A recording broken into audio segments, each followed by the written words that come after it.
정인이네 많이 저보다 조금 비문하기 조금 빨라요. 거기 가요? 52쪽.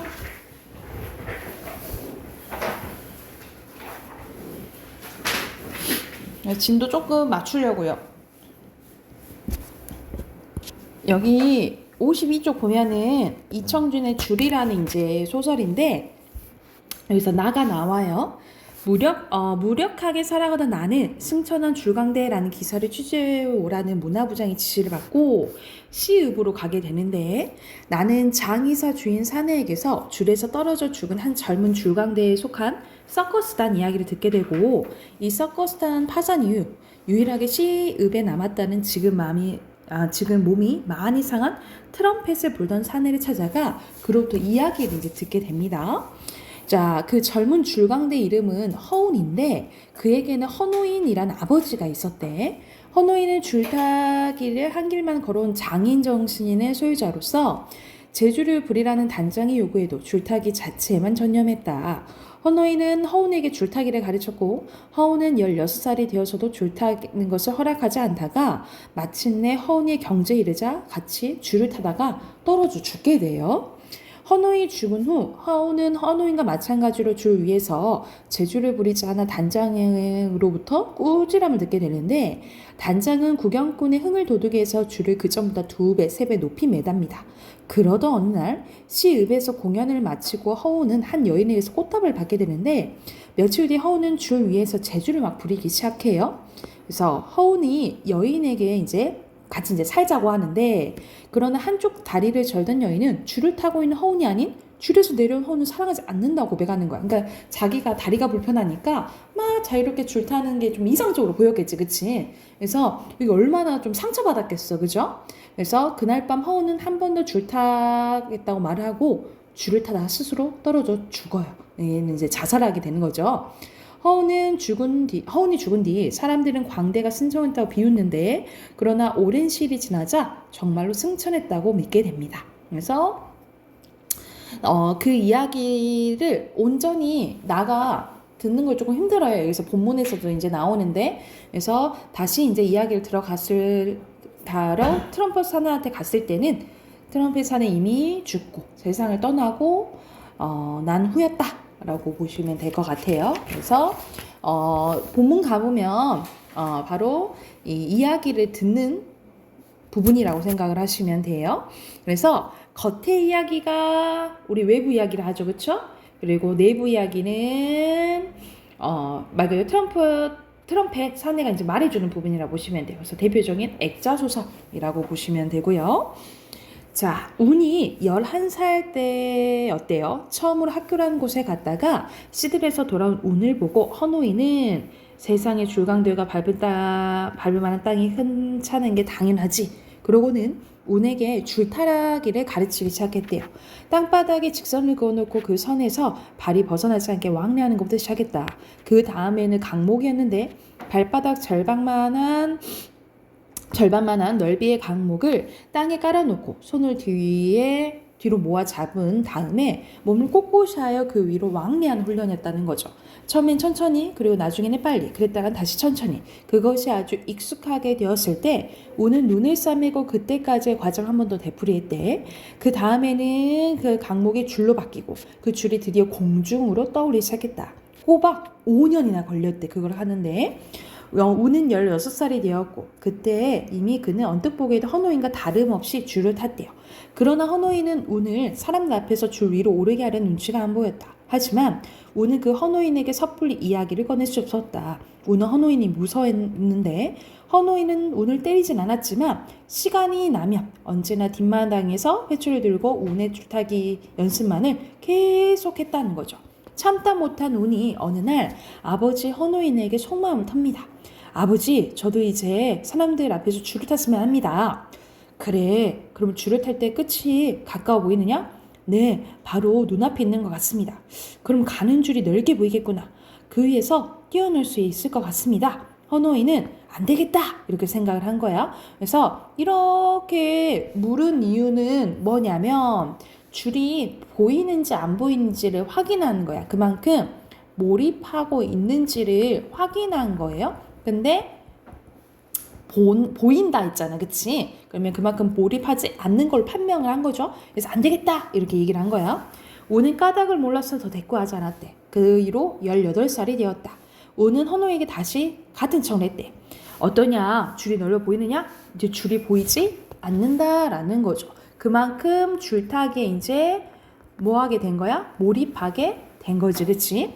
그래, 줄을 타고 있을 때는 아무것도 보이지 않는단 말이냐? 예, 귀도 들리지 않고, 예, 아직도 좀 객기가 있는 것 같은데 이 부분이야. 한 장 넘겨서 헌호이는 턱으로 줄을 가리켰다. 우는 또 아무도 대꾸도 못하고 줄로 올라갔는데 사실 우는 자신이 헌호인과 같이 줄을 잘 탈 수 있으리라고 생각하지 않았다. 왜냐하면 헌호인이 줄을 타는 모습은 정말 아름다웠는데 천장 포장을 걷어 젖히고 넓은 밤하늘의 배경으로 헌호인은 흰옷에 조명을 받으며 줄을 건너는 것이었는데 발을 움직이는 것 같지도 않게 그냥 흘러가듯 조용히 줄을 건너는 노인의 모습은 유령 같기도 하고 어떤 때 그냥 땅 위에서 하품하고 있는 것 같았대. 이상한 것은 그렇게 줄을 타는 노인이었지만 줄에서 내려오면 그의 온몸은 언제나 땀에 흠뻑 젖어 있었다라는 거죠. 그리고 단장은 그런 헌호인의 줄타기를 몹시 싫어했대. 그만큼 엄청 최선을 다했으니까 이게 땀 흘렸겠지, 그치? 그래서 거의 예술의 경지에 올랐고 그만큼 장인 정신을 갖고 있는 헌호인의 모습을 알 수가 있는 거죠. 단장은 이런 헌호인의 왜 줄타기를 싫어했냐면 구경꾼들 간덩이를 막 내려앉게 해준 말이야. 제주를 부려. 그러니까 막 약간 떨어질 것 같이 막 이렇게 제주를 부렸으면 좋겠다라고 얘기를 한 거죠. 단장은 헌호인을 매번 나무랐는데 헌호인은 얼굴이 파랗게 질려서 대꾸도 못하고 땀만 뻘뻘 흘리다가 단장 앞을 힘없이 물러나오곤 했다. 그러나 그 다음날도 헌호인은 여전히 전처럼 줄을 탔다. 우는 누가 뭐래도 헌호인이 그렇게 줄을 타는 것이 좋았고 자기도 그렇게 줄을 탈 수 있기를 바란 거예요. 그러던 어느 날 밤, 그러니까 운이 헌호인에게 두 번째 소망을 말하고 나서 1년쯤 지났을 때요. 또 그 이후로 또 1년이 또 지난 거야. 줄 위에서 그렇게 유연하던 노인의 발길이 변을 한번 일으켰는데 딱 한 번 발길이 가볍게 허공을 찬 듯한 동작을 하더니 줄이 잠시 상하 반동을 했다. 헌호인은 가만히 몸을 지탱하고 있다가 곧 다시 줄을 건너갔는데 누구도 그것을 실수로 생각한 사람이 없었대.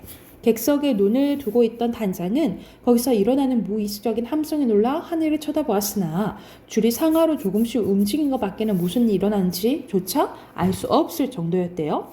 그래서 여기까지 하고 갑자기 이제 외부 이야기로 와요. 여기 A 부분은 외부 이야기인 거야. 헌호인이 줄을 잘 탔다고 하는 것이 운의 생각입니까? 아니면 노인의 생각입니까? 나는 트럼펫 사내에게 숨을 돌리게 하기 위해서 이야기를 띄워들었는데 사내는 한마디 말을 하기 위해서 거의 한 번씩 숨을 들이켰대요. 들이쉬었대요. 그건 물론 운의 생각이었습니다. 그럼 이상하지 않습니까? 노인께서 운의 생각을 말씀하신다는 것은. 그렇죠. 하지만 이렇게 누워서 많은 생각이 있죠. 그리고 운은 나와 나이가 가장 가까웠으니까 내가 그의 심중을 비교적 많이 이해하는 편이었고 그도 내게만은 조금씩 얘기를 할 때가 있었어요. 그리고 나는 그때 벌써 나팔장이가 되었으니까 트럼펫 분다 했잖아. 그래서 나팔장이랑 얘기하는 거죠. 웬만큼 나팔을 불어주고 남은 시간 되게 그 부자가 지내는 뒷마당에서 보냈었고요. 그런데 말입니다. 그러니까 헌호인이 한번 발을 헛디뎠던 다음 날이었죠. 마침 그날도 나는 거기 있었는데 이상하게도 그날은 헌호인이 아들의 줄타기를 보면서 땀을 뻘뻘 흘리고 있었어요. 나는 주위에 있는 운이 아니라 무섭도록 줄을 쏘아 보이는 노인의 눈과 땀이 송송 솟고 있는 이마를 보고 있었죠. 그런데 노인이 갑자기 이놈아 하고 병력 같은 소리를 지르면서 줄 밑으로 내닫는 게 아니겠습니까? 그때야 나는 줄 위를 쳐다보았죠. 그런데 운은 그 소리를 듣지 못한 채 그냥 줄을 건너가고 있었습니다. 이놈, 너는 이 애비의 말도 듣지 않느냐? 운이 줄을 내려왔을 때 노인이 호령했으나 그는 역시 어리둥절해 있기만 했어요. 내가 놀란 것은 그때 헌호인이 빙그레 웃었다는 것입니다. 왜? 내 말을 듣지 못할 정도로 그만큼 몰입했구나. 이걸 확인해서 좋아했다는 거지, 그치? 그리고 부자는 그 길로 주막에 갔다라는 거예요. 산의 이야기는 다시 계속되었다 하면서 또 이제 내부 이야기로 가는 거죠, 그죠? 그날 주막에서 헌호인은 운에게 술잔을 따라주고 그날 밤을 운을 줄로 오르라고 했는데 줄 끝을 멀리 보서는 더욱 안 되지만 가깝고 넓어 보여서는 안 되는 법이다. 그 줄이라는 것이 눈에서 아주 사라져버리고 줄에만 올라서면 거기만의 자유로운 세상이 있어야 하는 게야. 제일 위험한 것은 눈과 귀가 열리는 것이다. 줄에서는 눈이 없어야 되고 귀가 열리지 않아야 되고 생각이 땅에 머무르지 않아야 한다는 소리다. 그러니까 오로지 줄타기 몰입해야 된다라고 얘기를 하는 거죠. 노인은 조용조용 당부했대. 그 한마디 한마디는 마치 노인의 일생을 몇 개로 잘라서 압축해 놓은 듯한 무게의 힘과 그리고 알 수 없는 깊이를 지니고 있었대요. 자신의 전생애를 운에게 떠넘겨주려는 듯한 안간힘이 여기에 있는 것 같았다. 오는 비로소 허노인이 끝끝내 줄타기 자세를 바꾸지 못한 내력을 알 것 같았다. 아버지, 이젠 줄을 그만두시고 좀 쉬십시오. 줄에서 내 발바닥의 기력이 다 있다고 다른 곳을 밟고 살겠느냐? 같이 타자. 그날 밤 줄에는 두 사람 함께 올라섰는데 운이 앞에 서고 허노인이 뒤를 따랐대. 운이 줄을 다 건넜을 때는 객석이 뒤숭숭한 난장판이 된 거야. 뒤를 따른 허노인이 줄에서 떨어져 그대로 이제 저 세상에 가버리게 된 거죠. 거기까지 듣게 되니까 또 이제 외부 이야기로 와요.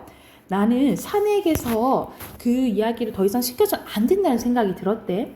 마치 허노인이 운에게 마지막 당부를 할 때 그랬을 법한 컴컴하고 무거운 것이 사내에게서 쉼없이 흘러나왔는데 이 믿어지지 않는 집요한 이야기로서 사내가 나에게 떠맡기려 하는 것의 무게가 나로서는 감당하기 힘들었대. 그래서 이야기를 듣기 너무 힘들었던 거야. 그래서 나는 다음날 찾아오겠다라고 한 거죠. 그러니까 왜 얘기는 안 돼? 이 이야기 받아들일 수 없었냐면 아까 전에 전체적인 줄거리에서 나는 되게 조금 무기력하게 살았다 했잖아요. 그치? 근데 이렇게 장인 정신을 가진 사람들 이야기를 들으니까 되게 내가 부끄러운 거야. 그리고 이 이야기를 받아들이기 조금은 벅찼던 거죠. 그래서 여기 이제 이유 써놓으면 그만큼 부자에 비해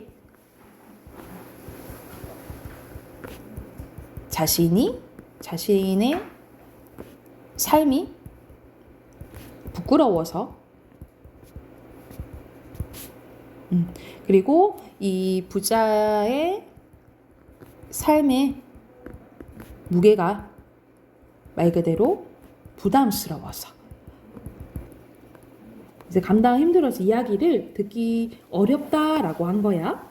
아닙니다. 마저 끝냅시다. 곧 끝납니다. 트럼프의 사내는 더 말하고 싶은 거야. 사내는 아직도 고집을 세우며 이야기에 이르려고 했다. 그러나 말보다 잦은 사내의 기침 소리는 더 듣고 앉아있을 수가 없었는데 나는 이내 방을 나와버렸다. 부엌방에서 이제 불이 켜어 있으나 역시 사람의 기척은 없었다. 나는 곧장 어제의 여관으로 돌아가 자리를 들었다. 사내 이야기는 문화부장이 기대한 것과는 성질이 다를지 몰라도 기사가 될 수 있을 것 같았대. 도대체 노인의 운명, 그 논리 이상으로 정연한 질서는 허노인이 죽은 지금 그에게 어떤 의미를 지니고 있는 것일까? 허노인은 줄을 지배하지 못하고 줄이 그를 지배했다. 그게 아름다운 걸까? 그리고 또 운은 노인의 무거운 운명을 떠맡아주고 어떻게 자기 인생을 구축해 갈 수 있었는지. 장의사 사내 이야기로는 운도 마찬가지 줄에서 떨어 죽었다고 했다. 그렇다면 운은 노인의 인생을 어떻게 배반할 수 없었던 것일까? 그것은 또 운에게 어떤 의미를 줄 수 있을까? 하면서 이 부자의 인생에 대해서 이제 생각해 보게 돼요. 그리고 결말은 아시다시피 다 그렇게 되는 거죠. 그렇죠? 그래서 여기서는 주제는 전체적인 이제 장인 정신을 추구하는 글이라고 보시면 돼요. 그래서 여기 밑에 보면은 주제 안 써져 있죠? 주제 쓰고 문제 풀게. 주제는 진정한 삶의 가치에 대한 추구라고 보시면 됩니다. 53쪽부터 60쪽까지 문제 푸시면 되겠죠? 문제 다 푸시면 이야기하세요.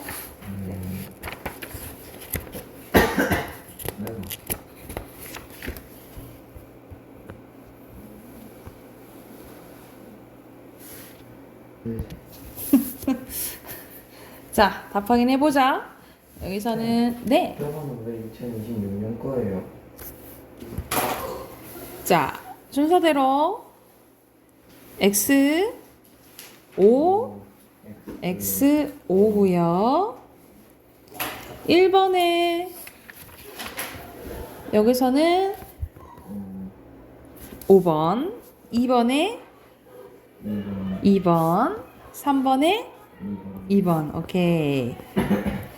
그리고 4번에 알맞지 않은 거네요. 5번. 제주를 더 부리라 그랬지.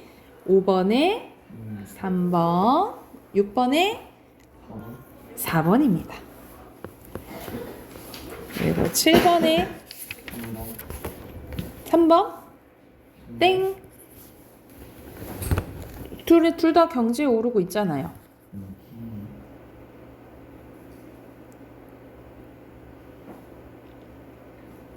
완전 아닌 게 있는데. 산에는 트럼펫 산이 얘기하는 거예요?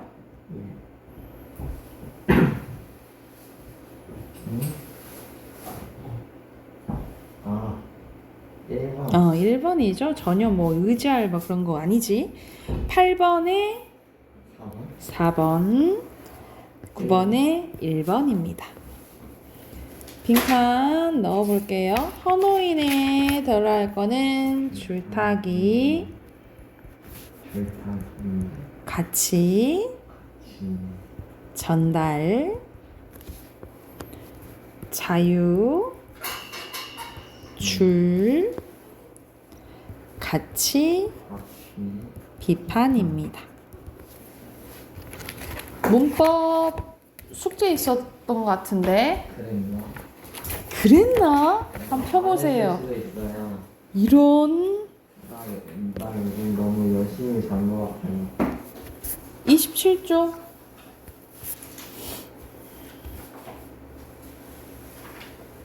27조는 다. 자, 순서대로 O, X, X, O. 오케이. 발음 나래도 곡물, 걷는, 달림, 중력이죠. 그리고 해, 도지. 여기는 날로 발음되니까 비음아, 종로, 비음아, 칼날, 유마, 줄넘기, 유마, 만며느리, 비음아. 우와, 나 쌤 옆에다가 쓴 거 똑같이 썼어요. 잘했어. 여기서는 구개마, 소치, 구지, 벼치, 사사치, 음운, 아이고, 동화, 비음, 유음, 디귿, 티읕, 이죠. 1번에 적절한 거네요. 2? 땡. 땡. 땡. 3번. 3번이죠. 오케이. 2번에 3번. 관광, 종로, 독립문, 광안루, 한라산, 백록당. 그래서 3번. 3번에 1번. 1번. 그치. 이건 음절 끝솔기체 안 일어나죠? 그리고 4번에 보면은 이게 비음하고 이게 유마야. 국리, 담력, 밟는. 이건 안 되죠. 손가락 옴맵시는 된소리 대기예요. 2번. 땡, 땡. 맞고, 찰나 맞고, 땡. 그치. 3번입니다. 5번에 2번. 자, 이거 어떻게 발음나? 실내죠. 그럼 이건 순행이야. 이건 닦는다죠. 역행이야. 미다지. 이거 이 앞에 디귿이 바뀌는 이게 역행이야. 편리한도 역행이야. 연문도 역행이야. 1번입니다. 3번 때문에 더 끝까지 보셔야죠. 6번에 5번. 예, 끝을 항로, 마디, 머리숱 치죠. 7번에 3번. 이건 그냥 연음된 거죠. 자, 디귿티읕이 왜 지읒치읒으로 바뀌냐면 지읒치읒이 이 발음에 더 가깝기 때문이에요. 그래서 그렇게 쓰시면 되겠죠. 디귿티읒이 소리 나는 위치보다 지읒, 치읓이 소리 나는 위치가 모음, 이가 소리 나는 위치에 더 가깝기 때문이다.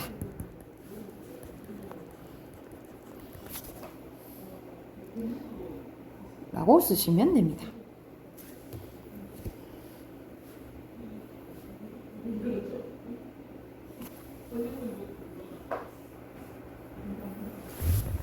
구 번에 구개음화가 일어나는 거죠. 여다지, 가을거지 두 개이고요. 이게 10번에는 이거는 거치 이렇게 발음 나잖아. 그러니까 구개음화 일어난 거고요. 정말 이거는 건만 이렇게 발음 나잖아. 이거는 음절의 끝소리 규칙 적용되고 비음화 일어난 거야. 그러면 적절한 것은 4번이죠. 이대로 끝내면 안 되나? 여기까지만 할까요? 예. 여기까지만 하고 우리는 바이바이. 내년에 만나요. 내년이에요? 그래서 우리 다음 주 목요일 날 만나요. 바이바이. 우리 다음 주 목요일이 내년이에요. 쌤.